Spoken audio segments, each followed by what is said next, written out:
খেতে দিতে পারবো না এই আশঙ্কায় সন্তান হত্যা করা মহাপাপ।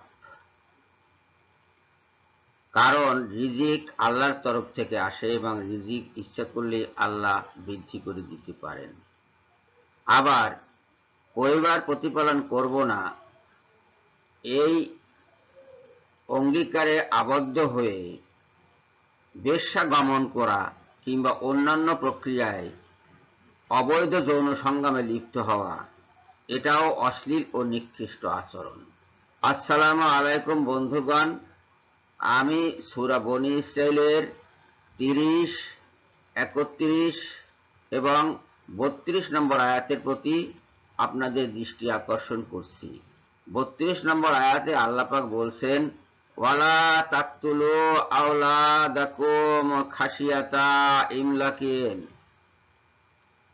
তোমাদের সন্তানদেরকে তোমরা দারিদ্র ভয়ে হত্যা করো না। নাহনু নারযুকুহুম, তাদেরকে আমি রিজিক দিয়ে থাকি। ওয়া ইয়াকুম, আর তোমাদেরকেও, উভয়কে রিজিক দিয়ে থাকে আমি, মানে সন্তানদেরকেও আল্লাহ পাক রিজিক দেন, সন্তানের পিতামাতাকেও আল্লাহ পাক রিজিক দেন। কাজেই তাদেরকে হত্যা করা মহাপাপ, তাদেরকে হত্যা করো না। 30 নম্বর আয়াতে আল্লাহ পাক বলছেন, ইন্না রাব্বাকা ইয়াবসুতুর রিজকা লিমান ইয়াশাউ, আল্লাহ যাকে ইচ্ছা রিজিক বর্ধিত করে দিতে পারেন।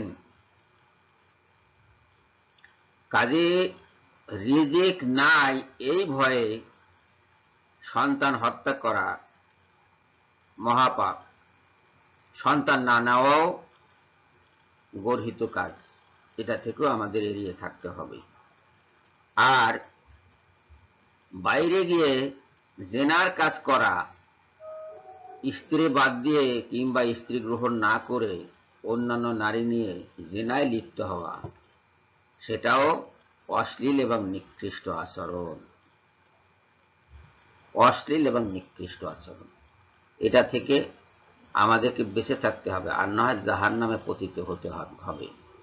এবং এই দুনিয়াতেই একটা বিরাট শাস্তি আমাদেরকে গ্রাস করবে, বিভিন্ন ধরনের রোগ শোক হবে। এবং সন্তান না হওয়া মানে কি? সন্তান না হওয়ার মানে হলো যে বার্ধক্যে আপনি একাকী হয়ে পড়বেন। আপনি নারী হন আর পুরুষই হন, একাকী হয়ে পড়বেন, শয্যাশায়ী হয়ে থাকবেন, মুখে পানি দেওয়ার কেউ থাকবে না। জাপানে আত্মহত্যার প্রবণতা বেশি, ইউরোপে আত্মহত্যার প্রবণতা বেশি, ভারতে অমুসলিমদের মাঝে আত্মহত্যার প্রবণতা বেশি। কারণ কি? কারণ হলো বৃদ্ধ বয়সে তারা জীবনটা একটা জ্বালাময় যে পরিস্থিতি হয়ে যায়, সেই জ্বালা তারা সহ্য করতে পারে না। একাকী জীবন অত্যন্ত জ্বালাময়, অত্যন্ত কষ্টকর, এটা তারা সহ্য করতে পারে না, তারা আত্মহত্যা করে। পাপের শাস্তি দুনিয়াতেই তাদের শুরু হয়ে যায়। আত্মহত্যার অর্থ কি? চির জাহান্নামে। আমাদের মুসলমানদের সন্তান সংখ্যা বৃদ্ধি পায় বেশি, জন্মহার বেশি মুসলমানদের। এটার কারণ হলো মুসলমানরা সাধারণত প্রাকৃতিক পদ্ধতিতে সুশৃঙ্খল জীবন যাপন করে।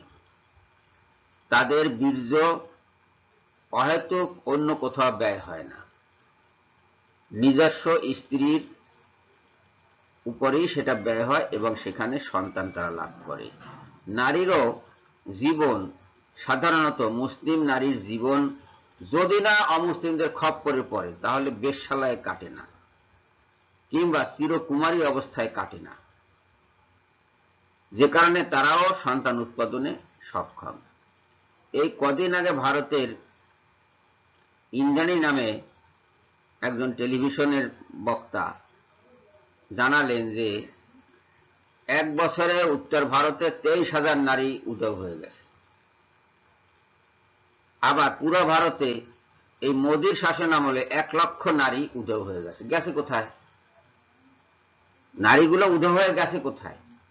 হয় কোনো বেশ্যাপাড়ায় গেছে, না হয় কোনো ধনীর ঘরে দাসী হিসাবে আবদ্ধ হয়েছে। এবং তাদের উপরে বলাৎকার হচ্ছে, তারা সন্তান উৎপাদন করতে পারবে না। তার মানে 1,23,000 নারী সন্তান উৎপাদনের এই যে বিরাট প্রক্রিয়ার বাইরে।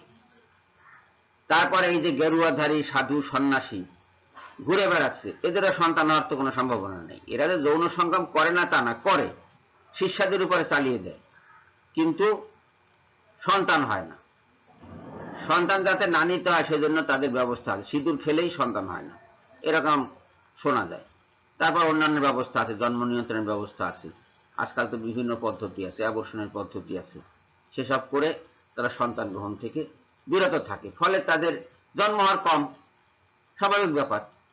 কিন্তু মুসলমানদের মাঝে এই অনাচারগুলি নাই, যে কারণে মুসলমানদের সন্তান সংখ্যা বৃদ্ধি পায়। কিন্তু হিন্দুরা এই মুসলমানদের সন্তান দেখে ঈর্ষায় জ্বলে যাচ্ছে এবং হিংসা বিদ্বেষ বশত নানা রকম আকথা কুকথা কুরুচিপূর্ণ বক্তব্য প্রতিদিনই দেখি। এই দুদিন আগেও দেখলাম এক ভদ্রলোক বলছে যে এটা মারাত্মক যে মুসলিমদের জনসংখ্যা হার দ্রুত বৃদ্ধি পাচ্ছে। আরে জনসংখ্যা দ্রুত বৃদ্ধি পাচ্ছে, তাতে এটা মারাত্মক হবে কেন? মারাত্মক তো তোমার মানসিকতা। তোমাকে কে বলেছে উচ্ছৃঙ্খল হতে? তোমাকে কে বলেছে মাদক সেবন করে নিজের বীর্য নষ্ট করতে? কে বলেছে? কে বলেছে তোমার মেয়েদের সক্ষমতাকে, গর্ভধারণ সক্ষমতাকে দূর করে দিতে, নষ্ট করে দিতে? কে বলেছে তোমাকে? অ্যাবর্শন করো, 10টা অ্যাবর্শন করিয়ে তারপর ধারণ ক্ষমতা তুমি নষ্ট করে দিচ্ছ, বারবার তার অ্যাবর্শন করাচ্ছে। বুড়া না হলে বিয়ে দাও না, তো হবে কিভাবে সন্তান? সন্তান কি হওয়া সম্ভব? বৃদ্ধার কি সন্তান হওয়া সম্ভব? বৃদ্ধা হবে, তারপরে দুনিয়ার যত আকাম কুকাম আছে সব করার পরে বৃদ্ধা হবে, তারপর তাদেরকে দেখবে। এটা যে সব জায়গায় ঘটে তা আমি বলছি না, পুরা হিন্দু সমাজে এটা হয় না, পুরা চীনে এটা হয় না। তারপর তারা সন্তান হত্যা করে, দারিদ্র ভয় হোক বা অন্য যে কারণে হোক, সন্তান হত্যা করে। পরীক্ষা করে যখন দেখে যে কন্যাটি আসছে, তখনই তাকে হত্যা করে ফেলে। পুত্র নয়, কন্যা হত্যা করে ফেলে। গর্ভ আর ধারণ হয় না, গর্ভপাত করে ফেলে।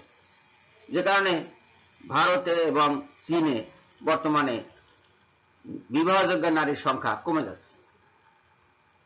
চীনে তো নাই, তারা বাইরে থেকে কখনো চুরি করে কখনো কিনে নিয়ে আসে, থাইল্যান্ড থেকে নিয়ে আসে, ইদানিং পাকিস্তান থেকেও নিতে শুরু করেছে, খবরে দেখি। এই অবস্থা থেকে মুক্তি পাওয়ার জন্য আমাদেরকে আল্লাহর দেওয়া বিধান মেনে চলতে হবে এবং আল্লাহ যা দেন তা হাসি মুখে আলহামদুলিল্লাহ বলে আমাদেরকে গ্রহণ করতে হবে। আর অশ্লীলতা থেকে আমাদেরকে দূরে থাকতে হবে। মুসলিম সমাজ যতদিন এটা মেনে চলবে ততদিন তারা নিরাপদ থাকবে, রোগ শোক থেকেও নিরাপদ থাকবে। হাসপাতালগুলো রেজিস্টার পরীক্ষা করে দেখুন, এই দেশে নয়, এই দেশে মুসলিম প্রধান দেশ এটা বলছি না আমি, বিশ্বের সব দেশের হাসপাতালগুলোর রেজিস্টার পরীক্ষা করে দেখেন, সেখানে হাসপাতালে চিকিৎসার জন্য যাওয়া যে মানুষ, তার মধ্যে মুসলিমদের সংখ্যা অনেক অনেক অনেক কম। বিশ্বে 20%, 25% মুসলিম, এই 25% রোগী আপনি হাসপাতালে পাবেন না, মুসলিম রোগী পাবেন না। কেননা মুসলমানরা রোগ শোকে কম আক্রান্ত হচ্ছে, তারা সুশৃঙ্খল জীবন যাপন করে বলে এটা সম্ভব। আল্লাহ তাদেরকে সুস্থ রাখে। এই 3 আয়াতের প্রতি আমরা লক্ষ্য রেখে আমাদের সন্তানদেরকে আমরা পৃথিবীতে আসতে দিব এবং উপযুক্তভাবে তাদের লালন পালন করব আল্লাহর রাহে। সবাইকে ধন্যবাদ জানিয়ে এখনকার মতো বিদায় হচ্ছি। আল্লাহ হাফেজ।